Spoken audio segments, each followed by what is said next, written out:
as we're celebrating the 500 years of the Protestant Reformation, and as each night another emphasis of that Reformation is given, I was asked to speak a word about sola gratia, by grace alone. In Europe, some years ago, in an asylum, a sanitarium, a test was set forth to determine whether someone was sane enough to be set free from the sanitarium, whether they had gotten enough intellectual stability to be let go. And one of the crude ways that they would determine this was to place the inmate in a janitor's closet. They would turn the water on and put a stopper in the sink. Let the water fill up the sink and run over. They would give the inmate a mop. They would tell the inmate to clean up the mess as the water ran over from the sink that had the stopper in it. They would then leave the room for a couple of minutes and leave the inmate alone, whose task it was to mop up the mess. When they came back a couple of minutes later, if the water was still running with the stop in the sink and they were still mopping, they knew that person was not ready to go anywhere, because they did not have the capacity to understand the root of the problem. For hundreds of years, the church in darkness was trying to get people to mop up their sins through effort and merit, through indulgences. The then known Catholic Church, the Universal Church, had descended into a darkness that was engulfing Christianity, so to speak. Martin Luther rose up in 1517, and he came to Wittenberg door and he pulled the stopper out of the sink. He told people, you don't have to keep slinging your mop. You don't have to keep self-effort to make yourself acceptable to God, because acceptance with God is by grace alone. And that one of the five solas led to the Protestant Reformation, of which we are beneficiaries. When a person is in a contest and they win, they get a trophy. When a person is being recognized for an achievement, they get a reward. And when a person goes to work every day, they get a wage. But when you get a wage and you haven't worked, when you get a trophy and you haven't played, when you get an award and you haven't achieved, that's called unmerited favor. And at the heart of grace is unmerited favor.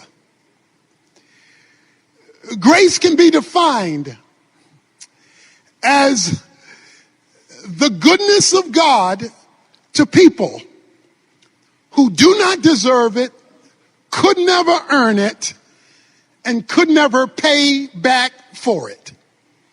For it is the God of grace that offers his goodness to undeserving mankind.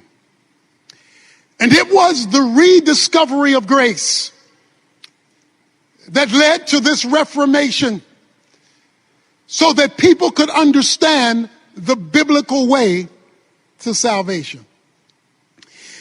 Grace is all that God is free to do for us, independent of us. According to Romans 11:6, grace is apart from works, For if it is of works, Paul says, it cannot be any longer of grace. And so what was reignited in the Protestant Reformation was an understanding that salvation cannot be earned, bought, paid for, or merited. To appreciate grace and to understand it, we have to understand the backdrop of our need for it, which will lead to the implications of it. A man came to a doctor one day to get the results of his test. The doctor said, I have some bad news for you, and then I've got some really bad news for you. Which do you want first? He said, well, what's the bad news? The bad news is I've examined your test and you only have 24 hours to live. He said, well, that's the bad news? Yeah, that's the bad news. He said, then what's the really bad news? He said, I forgot to tell you yesterday. The need for grace comes up against some bad news and some really bad news. Paul says in Ephesians chapter 2 that you were dead in your trespasses and in your sins. That the human race was spiritually separated from God. And that was really bad news. He goes on to say in those opening verses that the world, the flesh, and the devil had teamed up to condemn the human race to a virus called sin for which it could not heal itself. That no amount of human effort, no matter how well-intentioned, could solve the problem of sin in the human race. The Bible declares that all have sinned and fallen short of the glory of God. And he calls that spiritual death. Now, granted, we do that at different levels of decomposition. In the coroner's report, some are really dead. Some are sophisticated and dead. Some are rich and dead. Some are poor and dead. Some are black and dead. Some are white and dead, but all are equally dead, separated from the life of God. You know, in days gone by, funerals were very crude. People would die, and then they would be put in wooden boxes. And after put in wooden boxes, they would be put in horse-drawn carriages. They would be taken to the cemetery. And then this wooden box would be laid in a grave, dug by hands and shovel with ropes wrapped around the top and wrapped around the bottom to lower them in. But when you die today, you die in style. There isn't a wooden box, there's a bronze casket. There's not a horse-drawn carriage. There is not only a limousine, but a fleet of a limousine led by two motorcyclists out in front. You've always wanted to stop traffic. You get to stop traffic that day and go through red lights. You find yourself at the interment, not with ropes around the casket, but being lowered down by a nickel-plated machine. But I'm here to tell you, whether it's a horse-drawn carriage or a limousine, whether it's a wooden coffin or a bronze one, dead is still dead.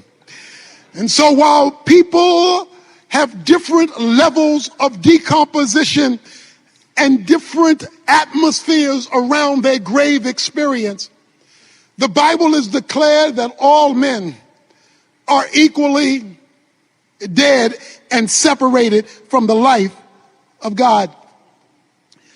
But then Paul goes on in the chapter and introduces two words that can change any situation. But God. He introduces two words that can reverse any scenario. But God.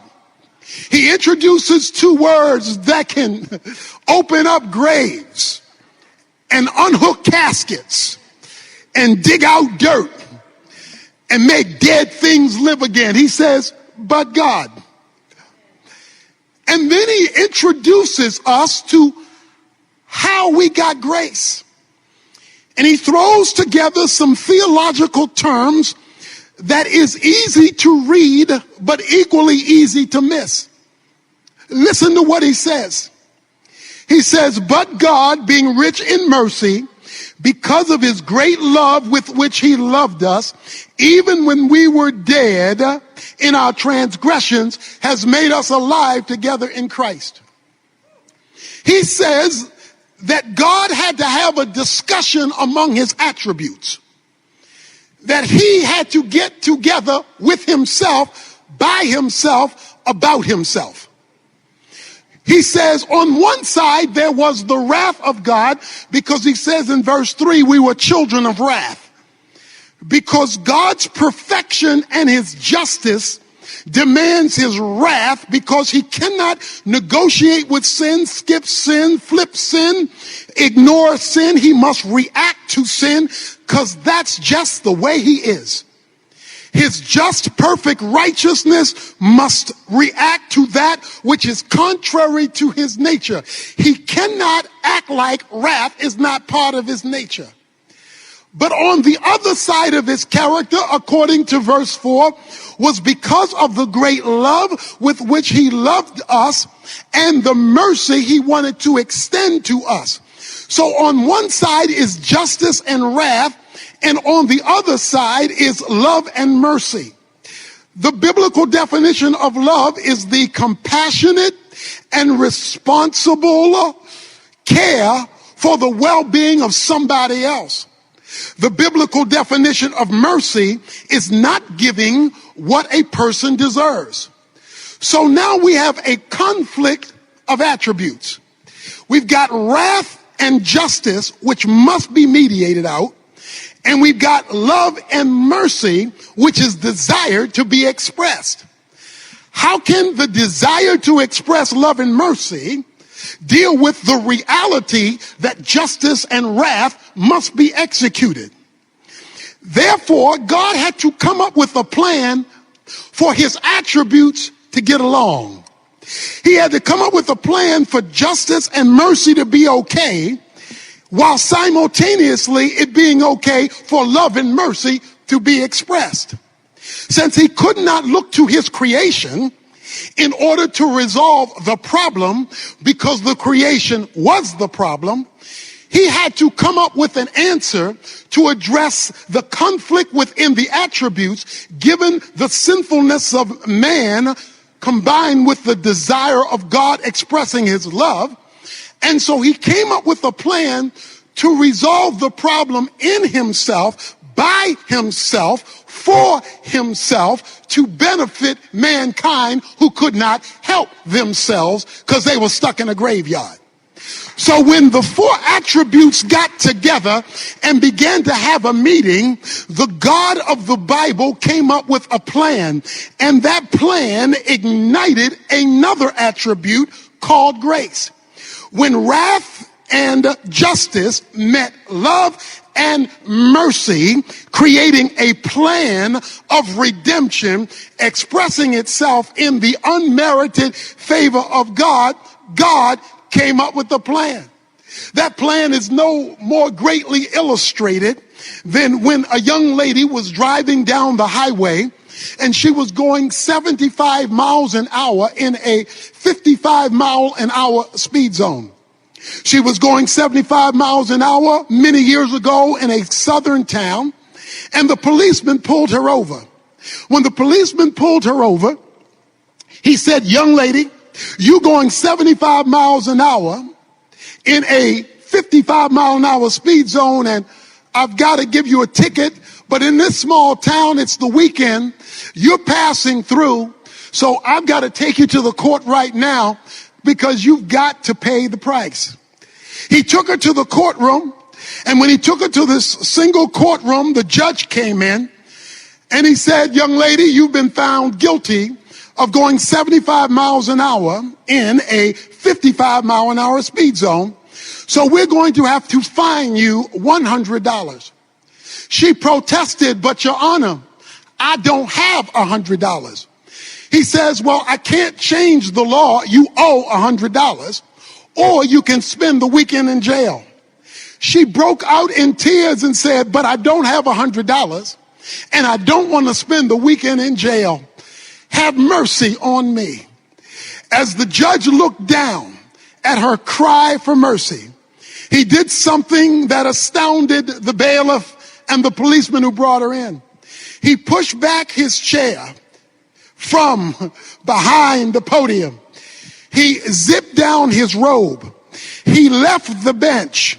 He walked and picked up his jacket, walked beside the young lady, reached in his pocket, took out a $100 bill and put it on the bench, unhooked his jacket, went back up and picked up his robe, zipped up his robe, went back to the bench, picked up the gavel.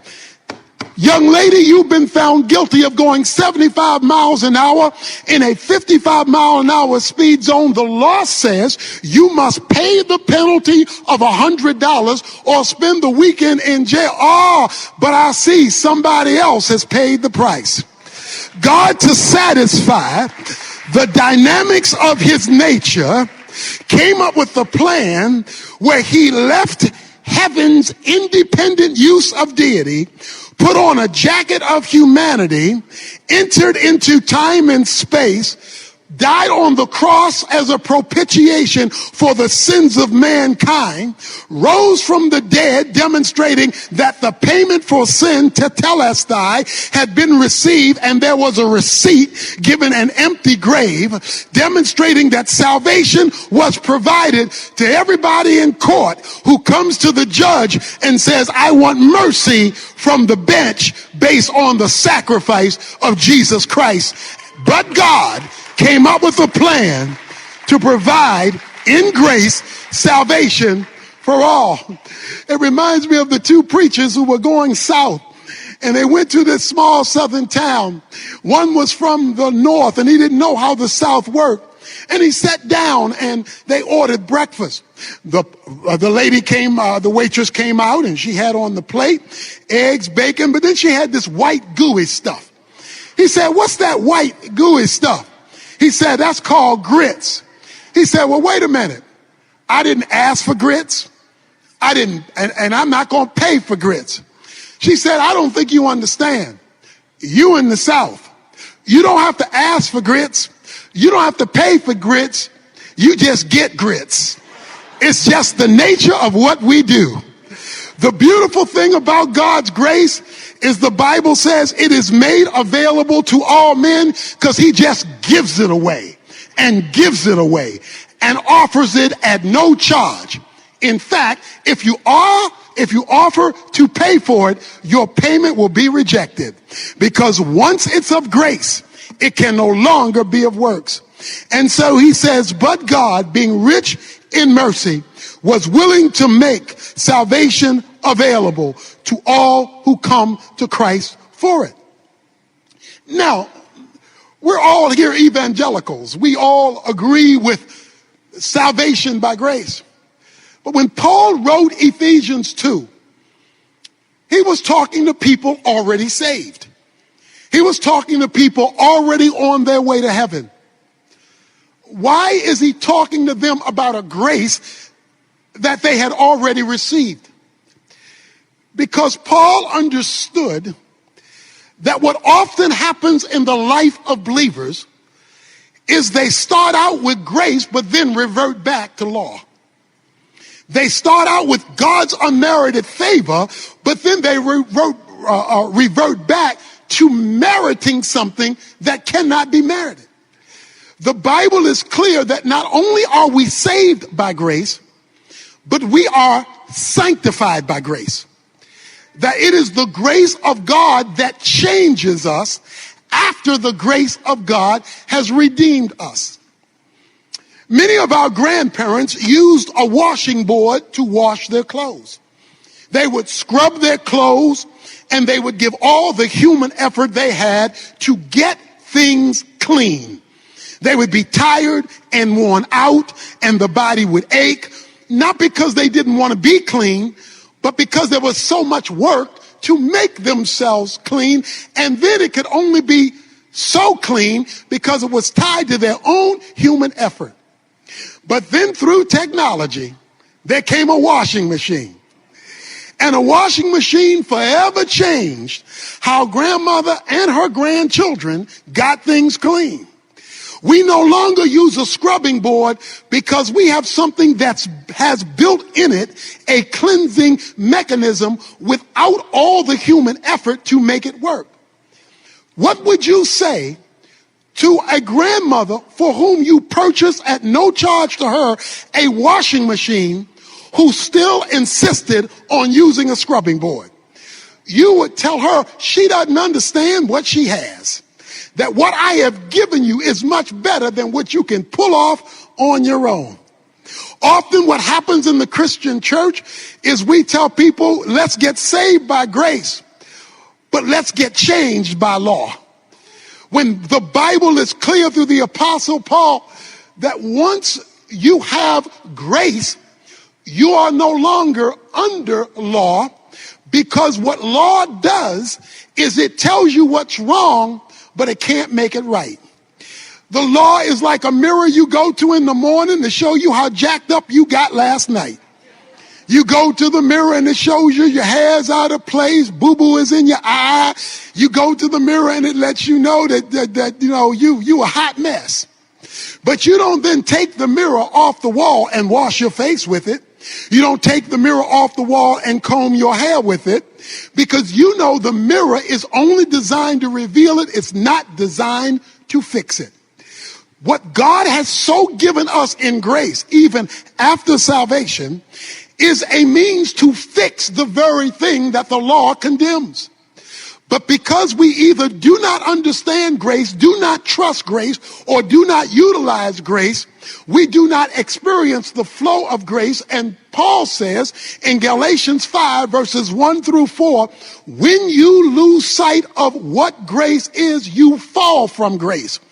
And when you fall from grace, you are severed from Christ.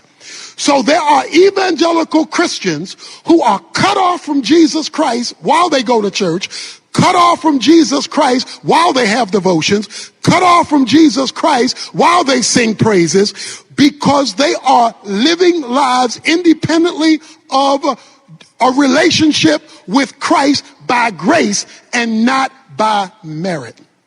Now, when we understand this, he says in Galatians 2 that this grace that God has provided creates a relocation. Listen to what he says. Paul says, he says that when we were dead, he made us alive together with Christ.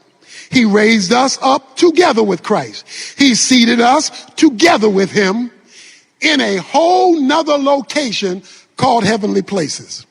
Now that's a favorite Pauline theological term, heavenly places. Heavenly places is a euphemism for the spiritual realm. In chapter 1 verse 3, he says your blessings are in heavenly places. In chapter 1 verse 20, he says Jesus is seated in heavenly places. In chapter 2 verse 6, he says we are seated with him in heavenly places. In chapter 3 verse 10, he says the church operates with the angels in heavenly places. And in chapter 6 verse 12, he says the demons operate out of heavenly places, because heavenly places is where the action is. Let me put it another way.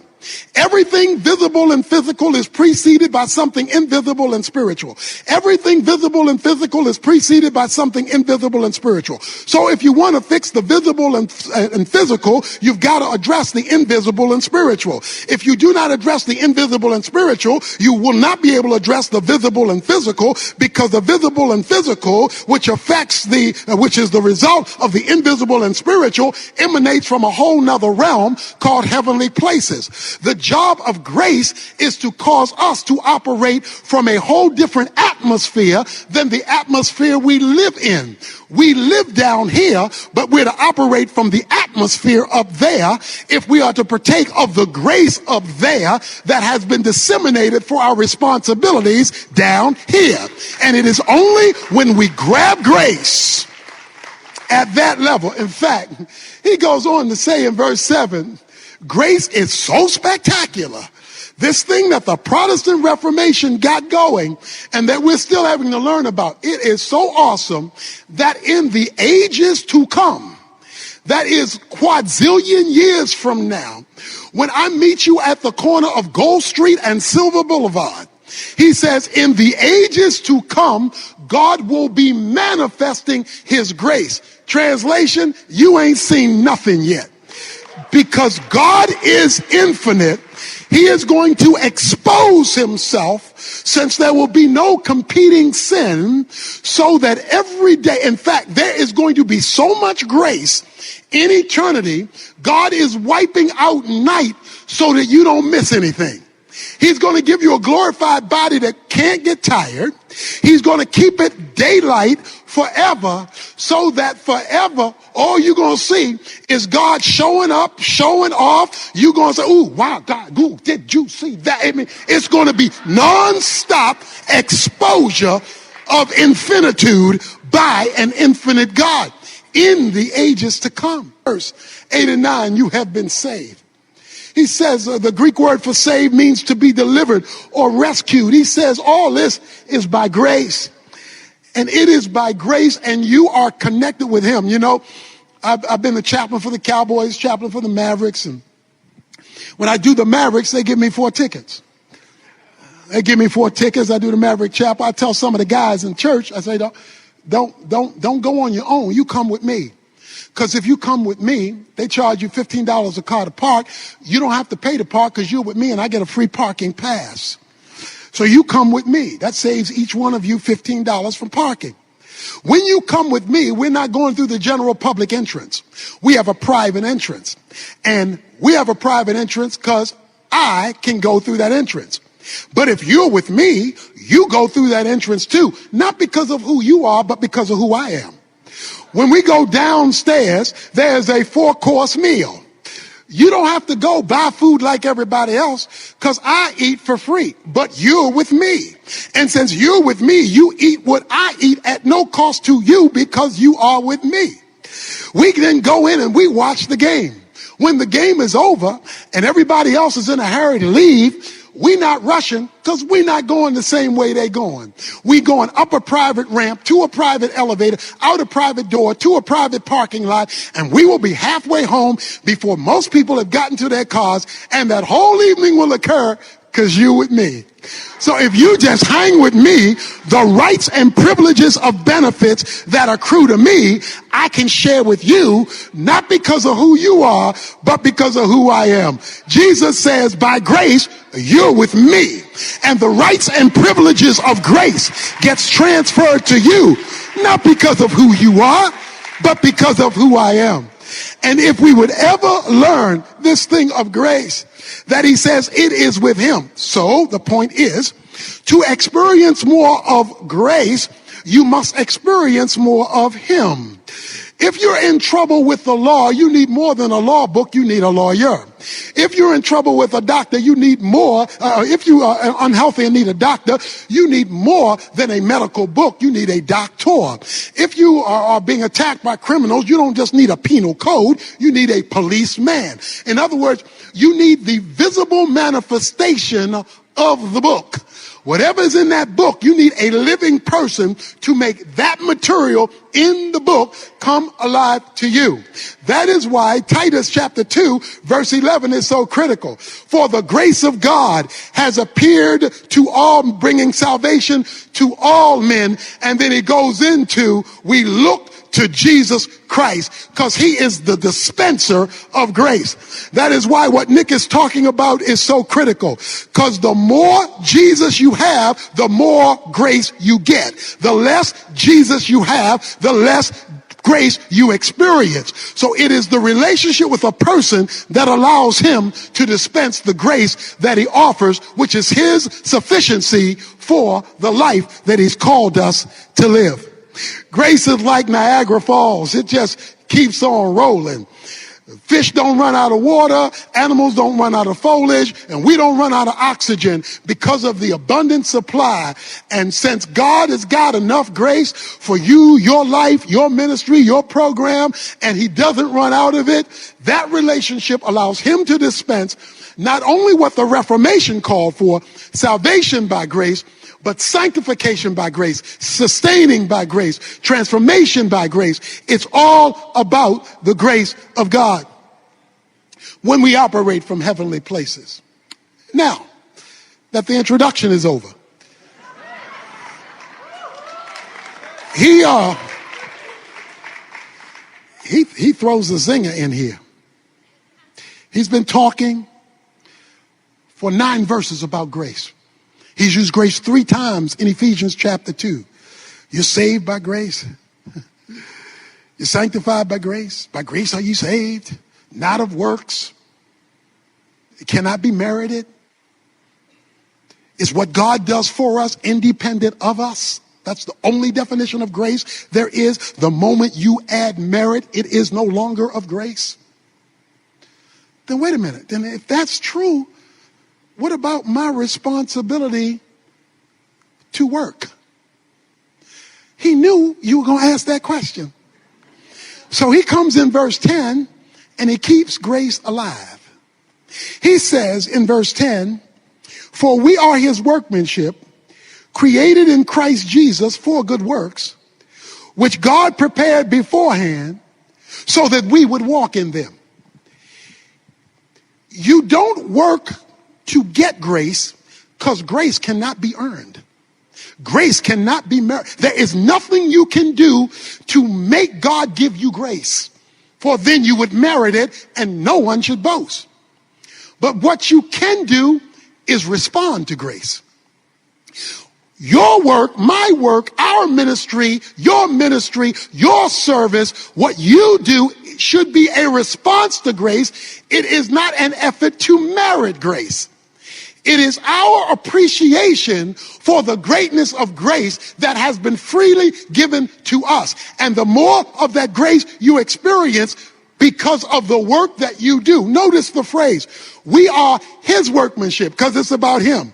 And he created us, saved us for good works. In other words, as out of our salvation, there should be a response. And you don't even get to choose the work, because which he has created beforehand. So he was already ahead of you before you got the work that you were responsible to do, that we should do for him. It's all about him, because it's all about grace. You know, I almost drowned when I was about 12 years old. I almost drowned in a swimming pool, but a friend named Donald reached in and pulled me out just in the nick of time.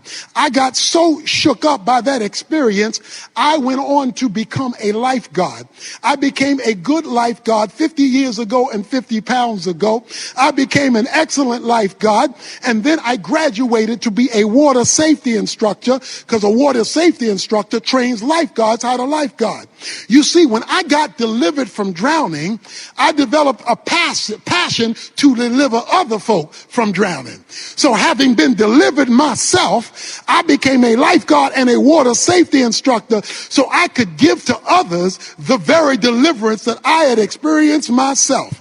You see, when you never forget where God brought you from, when you never forget where you were drowning in the graveyard of sin and death, you can't help but show appreciation by becoming a spiritual lifeguard and delivering others through good works. Not to earn grace, because grace cannot be earned, but to respond to grace, because grace is great when it is given. He says that this grace is God. You know, there's a movie, The Hanging Tree. The Hanging Tree with Gary Cooper. This is an old movie. Gary Cooper is a doctor, and he's in an old western town. And this young man gets shot. And Gary Cooper goes, and Gary Cooper works with him and takes out the bullet and saves the man's life. The young man said, "Doc, you saved my life. What can I do for you?" The doctor looked at him and said, "Well, I tell you what, you can be my assistant, and you can be my assistant for the rest of your life, because that's how long you would have been dead if I hadn't saved you." When you understand that God has saved you for eternity, it's okay to give him a few years of your life in history, giving him an appreciation for the magnificent grace of God.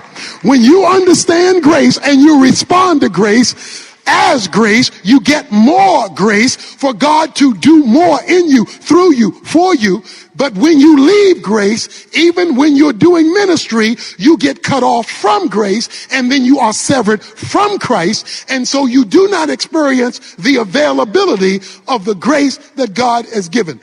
While you can never earn grace, you can always access it. Romans chapter 5, verse 2, we access this grace by faith. So you access it, but you never earn it. And then in the last section of the book, I want to throw you an uncomfortable comment for some of you, because he doesn't leave the subject of grace. He throws in an adverb after talking about what grace is, after discussing how grace works, the union we have with Jesus Christ, and the flow. You know, when I was a boy, the way we took baths in the inner city of Baltimore was the way we went swimming in the inner city of Baltimore was the fire hydrant. Every Saturday, the fire marshal would come and flush out the fire hydrant. We put on our bathing suits and we go swimming. And we just let the water run on us as we were playing in the fire hydrant. But something always bothered me. I went to my daddy. I said, Daddy, that 3-foot fire hydrant, how does that have all that water? He said, boy, that fire hydrant doesn't have any water. It's underneath. It's hooked up to the dam. And the dam provides, through a pipe under the ground, the water you're getting out of the hydrant. When he explained that to me, I understood that their flow from the dam, which was much bigger than what I needed for my swimming lesson. That's how grace is. There's more grace than you can ever flush through your life. But when you open up that flood and God is able to flow to you and through you, because you are now being of benefit to others, you are now seeing what God can do that only God can do, for which only God deserves the glory. You're merely a hydrant through whom he can flow. And then he says, therefore. Somebody say therefore. Because see, whenever you see therefore, you need to ask what it's there for. Therefore always means in light of what I just said, in light of what I've just talked about, in light of what I just explained. That is, in light of my discussion about grace. And then he gets sensitive. Because he says, in light of what I said, he goes from verse 11 to verse 22, and he says, there should be racial healing in the church. He says, verse 13, but now in Christ Jesus, you who were formerly off have been brought near by the blood of Christ.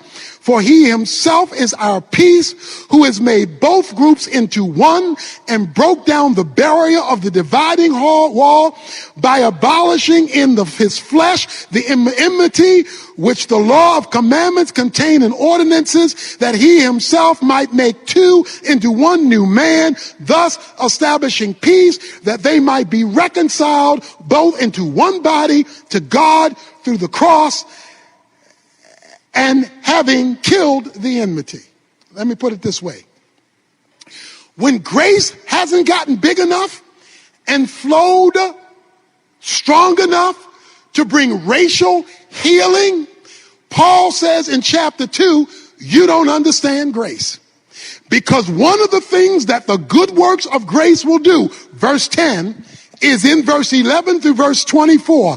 It makes the two into one. No longer is there illegitimate division between Jew and Gentile when grace has been understood. Because in the grave, you're just dead. In the grave, it doesn't matter history, background, culture, color, class. In the grave, you are equally separated from God. In hell, you are equally separated from God. But he made us alive, an understanding of grace. So what this says is that the American church, in the divisions that we've had in history and in the divisions we still have today, don't understand grace. Because Paul says if you understood grace and you were doing good works, then you wouldn't have this division, because the cross brings peace. Whenever my wife makes me a sandwich, it will always be with mayonnaise. I don't eat mustard sandwiches. I am not a mustard guy. I am a mayonnaise guy. Now, mayonnaise has some ingredients that don't get along. Two ingredients in mayonnaise that don't get along is oil and water. Mayonnaise has oil and water. No matter how much you stir it together, push it together, force it together, oil and water are going to go back to their different end zones, because they understand their component parts are not meant to get along. But the reason I can eat mayonnaise is because of a process of emulsification. Emulsification is a process of taking two things that can't get along and bringing them together in harmony to create something new, special, and in my case with mayonnaise, tasty. So the reason why I can eat mayonnaise is because introduced to oil and water is egg. And what egg does is egg reaches out to oil, then egg reaches out to water, and I say, no, I know y'all don't like each other. I know y'all weren't raised together. I know y'all come from different backgrounds, but Evans wants some mayonnaise. So what I'm going to do is I'm going to reach over here and I'm going to reach over there, and even though you don't relate to each other, both of you relate to me. And if I can get you water to relate to me and you oil to relate to me, I'm going to intermix with both of you so that Tony Evans can have a mayonnaise sandwich when it's time to eat. Guess what grace does through the cross of Jesus Christ? It reaches out to the black guy. It reaches out to the white guy. It reaches out to the poor guy. It reaches out to the rich guy. I know y'all come from different backgrounds, different histories, but my cross and the grace dispensed from it can take folk who are divided and bring them back together again. That's what grace does. And when grace is missing, Paul says, there is division in the body. That's why I love the story. And I know I'm out of time, Jerry. I'm winding down. But this is getting good to me. That's why I like the story in Galatians chapter 2. Because Peter is eating ham sandwiches with the Gentiles. Peter's in, because see, he got that thing on the roof in Acts chapter 10 where God told him, don't call unclean what I call clean. And now, he had heard about pork chops, chitlins, and pig feet, but he had never tasted it because that was an unclean animal. But now that he had to go to Cornelius' house, he found out those folk on the other side of the track knew how to cook. And so now in Acts chapter 2, verse 11, he's eating some ham sandwiches with the Gentiles, some pork chops with the Gentiles, some pig feet with the Gentiles, some hog maws with the Gentiles, and some chitlins with the Gentiles. He's just having a pork eating good time. But then, while he's eating with some of his homeboys, some of his boys from the hood showed up. Some of the Jews sent from James showed up and saw their Jewish pastor eating with them people on the other side of the tracks. When he saw that, he said, I can't be with y'all anymore because I might offend my own race. So he got up and went back to the Jews in order not to let them be upset with him, because he was fellowship with these people over here. We got to live with them in heaven, but that don't mean we got to eat with them on earth. So Peter got up, and the mist in the pulpit is a fog in the pew. It says when Peter got up, the rest of the Jews who were with him got up. So they got up too. It goes one step further. It says even Barnabas was carried away by their hypocrisy. Not my boy Barney, anybody but Barney. Barney was born in Cyprus. Cyprus is a Gentile colony. So he was born in Gentiles, went to school with Gentiles, raised with Gentiles, played ball with Gentiles. But that's how bad racism, classism is. It'll make a good man bad. So Barnabas got up and he left too. And they would have gotten away with it except for one thing. Paul wanted some pig feet too. So Paul shows up and Paul says, when I saw what Peter did, I condemned Peter before them all, but guess why? Not because of racial reconciliation, not because can't we all get along, not because of a seminar on race, not because of a unity holding unity candles. No, I condemned him because he was embarrassing the gospel. He was shaming the cross and he was abusing grace. And the greatest verse on your identity in Christ: I'm crucified with Christ, nevertheless I live, yet not I, it's Christ who lives in me. The life which I now live, I live by faith in the Son of God who loved me and gave himself for me. That famous verse comes at the end of this story. See, everybody quotes the verse, but they leave out the story that led Paul to say the verse. That verse is Paul talking to Peter and saying, you don't know who you are, you've forgotten who you are because you've missed the cross, and when you miss the cross, you've killed grace. And so when grace is at work, the unity of a church is in focus. Grace is a big deal. It's a saving deal, a justifying deal. It is a sanctifying deal. It will be a glorifying deal. It is also a unifying deal. And if we ever get grace right, and Jesus is free to flow, just free to flow. He doesn't have to hold back grace because we're going to abuse it. We're going to fall from it. We're going to be severed from him. I can't deal with that. That's why we have all these prayer meetings, and these prayers aren't getting answered for unity and revival, because we're asking God to revive a divided church. He can't do that because that's against his nature. You see, God is one God composed of three co-equal persons. The Father is not the Son is not the Spirit. These three are distinct, yet they are one. It's like a pretzel with three holes. The first hole is not the second hole is not the third hole, but they all tie together by the same dough. You see, it's all just one thing, but three distinct persons. And when he has a divided body, he cannot be the unified God that he is. So we can pray till we blue in the face, but there will be no revival. There will be no transformation. There will be no breakthrough of the grace of God in the culture if he has to do it through a church he can't identify with. So he says, when you understand grace, it shows up cross-culturally, cross-racially. In conclusion, for real this time,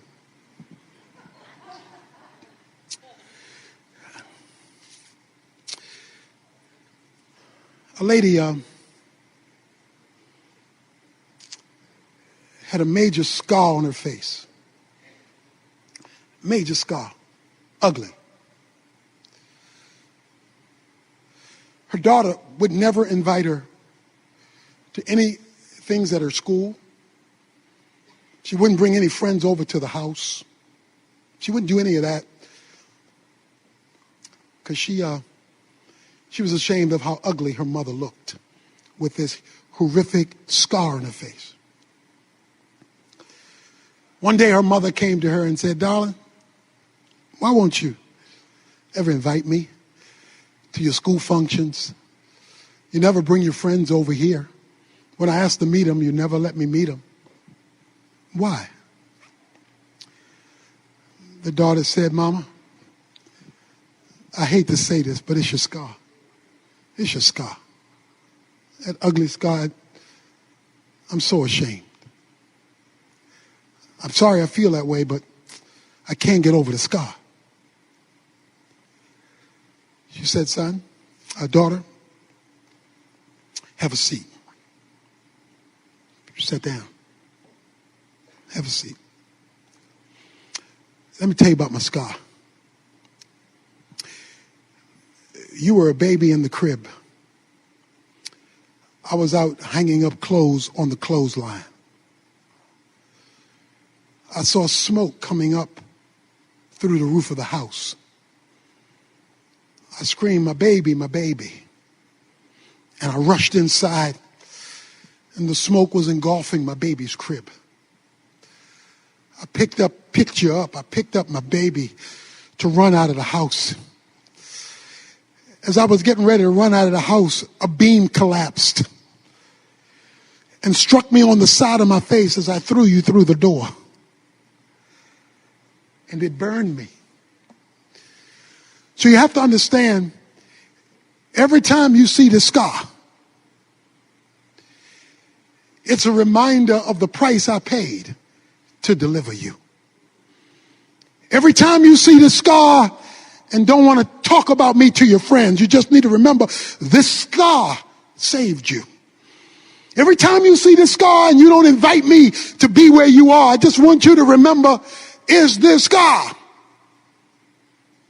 That's the reason why you can go to those events and have these benefits and have your friends. Just don't forget, when you see this scar, it's because I was delivering you.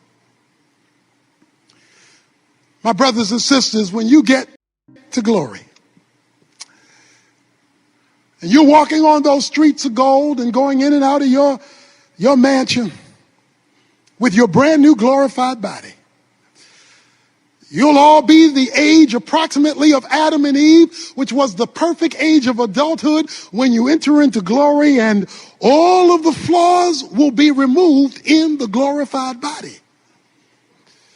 There will be no tiredness. There will be no diseases. There will be no sickness. You and I will have perfect, glorified humanity forever.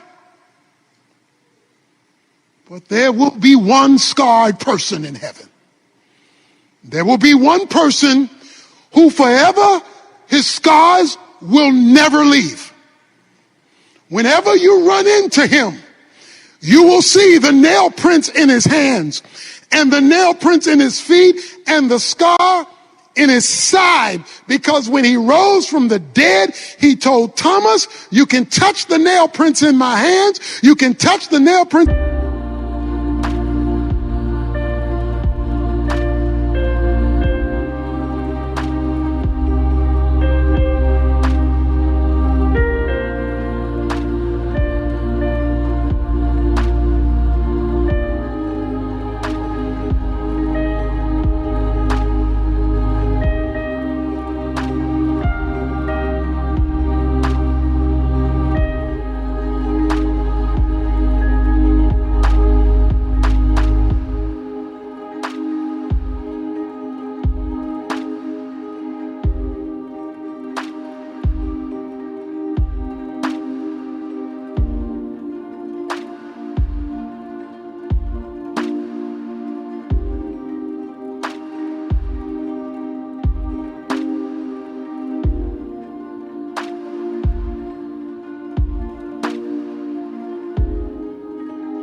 In my feet, God has kept Jesus Christ scarred, so that 100 quadrillion years from now, when you run into him through the passages of glory, you will be reminded that the only reason you are here